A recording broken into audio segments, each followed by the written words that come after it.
Welcome back to our channel. In today's video, we'll show you how to create a page QR code in WhatsApp Web on your PC.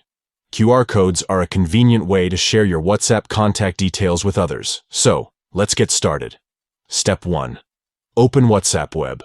Launch your web browser and go to the WhatsApp Web website. Step 2.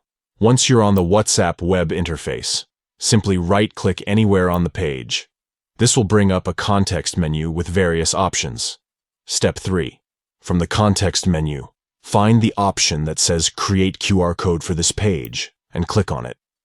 A new window or tab will open, generating a QR code for your WhatsApp contact details, and there you have it. You've successfully created a QR code for your WhatsApp contact details on WhatsApp Web.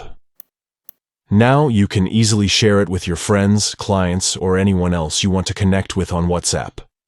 Thank you for watching our tutorial on how to create a page QR code in WhatsApp Web on your PC.